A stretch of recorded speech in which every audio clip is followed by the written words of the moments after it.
Hello everyone, good evening. সবাই কেমন আছো? আশা করি সবাই খুব ভালো আছো আর আমরাও ভালো আছি। নতুন আর একটা ভিডিও নিয়ে তোমাদের সামনে চলে এসেছে। আশা করি তোমাদের ভিডিওটা আজকে খুবই ভালো লাগবে। আর ভালো লাগলে অবশ্যই লাইক কমেন্ট করো আর তোমরা দেখতে থাকো। এখন দেখতে পাচ্ছ মেঘলা ওয়েদারে দেখতে দেখতে বৃষ্টি পুরো নেমে গেছে। মানে এত সুন্দর ওয়েদার তোমাদের বলে বোঝাতে পারবো না। তারপরে দেখো এদিকে সন্ধ্যাও লেগে গেছে, সন্ধ্যাটাও দিয়ে দিলাম। আর এই বৃষ্টি যে ঝমঝম করে পড়ছে, ওয়েদারটা কি ঠান্ডা, মানে রাত্রে যে কি ভালো ঘুম হবে। তোমাদের ওখানে কোথায় কোথায় বৃষ্টি হচ্ছে অবশ্যই জানাতে অবশ্যই কিন্তু ভুলবে না। আর এদিকে দেখো সন্ধ্যাটা দেওয়া হয়ে গেছে মেয়ের জন্য। এদিকে দুধ কমপ্লেন করছি আর মেয়ে এদিকে কিন্তু পড়তে বসেছে। তারপরে এদিকে দেখো মেয়েকে মানে পড়ছিল, তারপরে এদিকে খাইয়ে দিচ্ছে আর খেতে বসে খুব দুষ্টুমি করছে। তারপরে হঠাৎ করে বড়মশাইকে ফোন করলাম, ও তো ডিউটিতে গেছে। আমি বললাম কী গো বৃষ্টি হচ্ছে আজকে কী হবে মেনু? ও বললো তাহলে খিচুড়ি হলে তো জাস্ট জমে যাবে। তাই খিচুড়ি কিন্তু আমার মেয়ের আমাদের তিনজনারই খুবই পছন্দ। তাই জন্য মেয়ে এদিকে পড়তে থাকুক আর আমি তাড়াতাড়ি করে চলে গেলাম কিচেনে। গিয়ে দেখি তো ফ্রিজে কী সবজি আছে, কী সবজিতে তাহলে খিচুড়িটা করা যায়।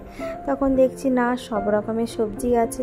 তাই আর দেরি না করে ফটাফট কাটতে শুরু করে দিয়েছি। আর এইদিকে কিন্তু আমাদের সকালবেলাটা খিচুড়ি হবে না, যেহেতু বিকালবেলাটা বৃষ্টিটা হচ্ছে, ওয়েদারটা ভালো। আর আমাদের কি বলো তো, যেহেতু মানে দেরি করেই করব, কারণ আমার বড়মশাই ডিউটিতে গেছে, ও আস্তে আস্তে তো খিচুড়িটা ঠান্ডা হয়ে যাবে। তাই আমি ভাবলাম যে আস্তে আস্তে সবজিগুলো কেটে তারপরে এদিকে দেখো সবজিগুলো কাটা হয়ে গেছে। এদিকে সবজিগুলো ধুয়ে নিয়েছে। তার সঙ্গে কি করব কিন্তু বেগুন ভাজাটা আবার মেয়ের আর আমার পছন্দ, আমার বড়মশাইয়ের পছন্দ না, কারণ ওর অ্যালার্জি আছে। তাই ওর জন্য করব পাঁপড় ভাজা, কিন্তু পাঁপড়টা আমাদের সবার জন্য করব। তো বেগুনটা করছি যদিও খায়।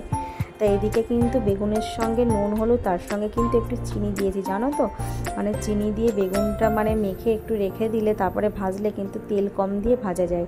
এটা তোমরা কিন্তু একদিন ট্রাই করে দেখতে পারো। অবশ্য হয়তো তোমরা সবাই অনেকে হয়তো জানো যে একটু চিনি দিয়ে দিলে কিন্তু বেগুনটা অল্প তেলেই ভাজা যায়। তারপরে দেখো এদিকে মুগ ডালটা নিয়ে নিলাম, ঘরেই তো আমার থাকে মাসকাবারি। তো মুগ ডালটা এটা একটা পরিমাণ মতো নিয়ে নিলাম।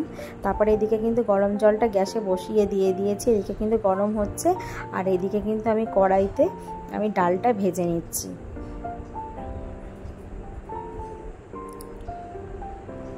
তো মুগ ডালটার এইদিকে দেখো আমার জলটা গরম হয়ে গেছে আর আমার মুগ ডালটাও ভাজা হয়ে গেছে। তো আজকে তো আমার মেয়ে খুব খুশি, আমি আমার হাজব্যান্ড, কারণ আমার তিনজনের খিচুড়ি খেতে খুবই ভালোবাসি। তার সঙ্গে দেখো বেগুনটাও আমি পাঁপড়টা ভেজে নিচ্ছি। বেগুনটা ভাজার আগে ভাবলাম পাঁপড়টা ভেজে নিই, কারণ ওই তেলে আর বেগুনটা বেগুন ভাজার পরে পাঁপড় ভাজা যাবে না।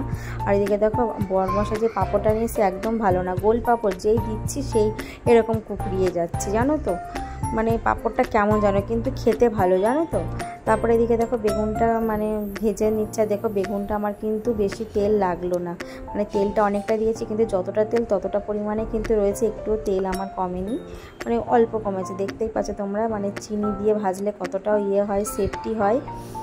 কারণ এটা তোমরা একদিন ট্রাই করে অবশ্যই দেখতে পারো।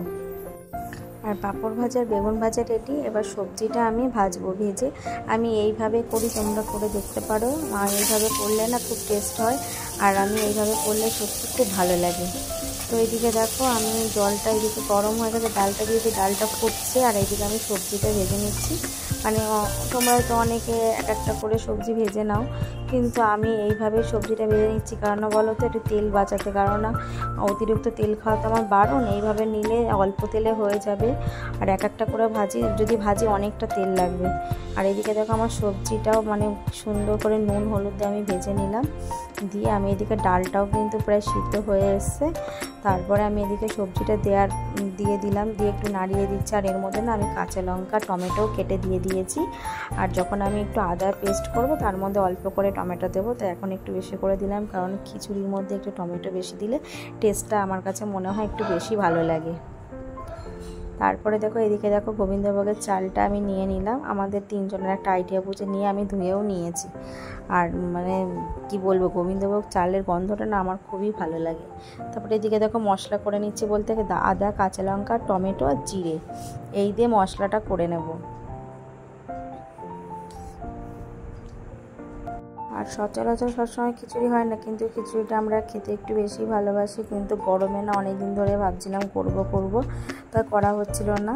তো আজকে যেহেতু বৃষ্টিটা হয়েছে 2 দিন ধরে, তখনও করা হয়নি। অন্য দিন অন্য তরকারি বেশি থেকে যায় বলে করা হয় না, বৃষ্টি 2 দিন হয়ে গেছে, তাই ভাবলাম এদিনকেই করি, কারণ আমাদের রাতের জন্য সেরকম সবজি মানে রান্না করা ছিল না, দুপুরের মতোই ছিল।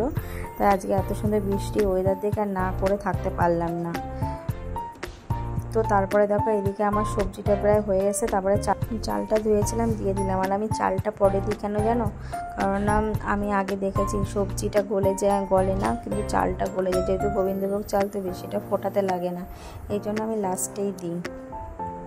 তারপরে এদিকে দেখো আমার মানে ভাজা মশলাটা আমার হয়ে গেছে ফোড়ন দেওয়া, এবার দিয়ে দিলাম। আর এত সুন্দর যে গন্ধ বেরিয়েছে না, তোমাদের কি বলবো, জাস্ট মানে মনে হচ্ছে কখন মানে হবে আর কখন খাবো, কিন্তু মেয়ের আবদারের থেকে আমার জন্য বেশি। আর এদিকে দেখো চিপচিপ করে বৃষ্টি পড়েই যাচ্ছে, আর ওয়েদারটা এত ভালো লাগছে, তার সঙ্গে খিচুড়ি, আর জাস্ট কি বলবো, মানে নিজেই মানে লোভ সামলাতে পারছি না। তো মেয়ের কথা কি বলবো, মেয়ে তো বারে বারে আসছে যে মাম্মাম কখন হবে। দেখো রাস্তা পুরো ফাঁকা, একটা লোক নেই। আর এদিকে হাজব্যান্ডও চলে আসবে, এক্ষুনি চলে আসবে। তো এইদিকে খিচুড়িটা ফুটছে, মানে হচ্ছে আস্তে আস্তে নিভা, মানে অল্প অল্প করে দিচ্ছি, কারণ তলে যদি লেগে যায়। আর এদিকে আমি ওভেনটা আস্তে আস্তে করে পরিষ্কার করে নিচ্ছি সেই পাতে। আর কি বলতো, যে আমি রাতের বেলা ওভেনগুলো পরিষ্কার করে রাখি, তোমরা আগের ব্লগেই দেখেছো, রাতে আমি সব কাজ সেরে রাখি। আর 2-1টা বাসন ছিল, সেগুলো আমি খাওয়ার সময় একবারে মেজে ধুয়ে নেব। আর এই আমার ওভেনটা জানো তো 3 ওভেন তো আমার লাগে না, শখ করে কিনেছিলাম শখের বসে, কিন্তু একদমই লাগে না। 2টোতে আমার হয়েছে, যে তার সঙ্গে কিনে বলো তো আমার ইন্ডাকশান আছে, তো ওটাতে আমার বেশিরভাগ হয়ে যায়, গ্যাসে খুব কম হয়। মানে ইন্ডাকশানে আমার ভাত, তারপরে তোমার চা করা, মানে সবজি মানে রান্না করলে সেগুলো গরম করা, মেয়ে দুধ গরম করা, এইগুলো করি ইন্ডাকশানে, আর বাকি রান্নাটা আমি গ্যাসেই করি। তারপরে এদিকে দেখো খিচুড়িটা হয়ে গেছে, তার সঙ্গে আমি দিয়ে দিলাম ভাজা মশলা। আর লাস্টে কি বলো তো, ঘি আর ভাজা মশলা না দিলে খিচুড়ির কোনো মানে টেস্টই আসবে না, তাই না? মানে খিচুড়িতে এই ঘিটা দিয়ে জাস্ট মানে যা গন্ধ বেরিয়েছে সুন্দর, তোমাদের কি বলবো, তোমরা যদি এখানে থাকতে তো অবশ্যই দেখতে পারতে, এত সুন্দর গন্ধ বেরিয়েছে, কালারটা খুব সুন্দর এসছে। আর আমি এইভাবেই করি, খেতে কিন্তু ভালোই লাগে। তোমরা এইভাবে একদিন বাড়িতে অবশ্যই ট্রাই করে এইভাবে দেখবে, তোমরা হয়তো তোমাদের মতো ইচ্ছা মতো করো, মানে একদিন এইভাবে করতে পারো, একদম তেল মশলা কম দিয়ে। আমি তো তেল কম দিয়েই করলাম, তোমরা দেখতে পারলে। তো মেয়ের জন্য আগে খাবারটা বেড়ে ঠান্ডা করতে দিই, কারণ ও তো গরমটা খেতে পারবে না। তারপরে এক এক করে আমাদের জন্য আমরা বেড়ে নিচ্ছি। দেখো তো পাঁপড়গুলো এদিকে মেয়ে দেখো হাফ খেতে খেতে পুরো শেষ করে দিয়েছে, মানে খিচুড়ি অবধি আর মনে উঠবে না পাঁপড়টা। তো বন্ধুরা, ভিডিওটা আমি এখানেই শেষ করছি। তোমাদের কেমন লাগলো অবশ্যই জানিও, ভালো লাগলো অবশ্যই লাইক কমেন্ট শেয়ার করো। নেক্সট কোনো ব্লগে আবার দেখা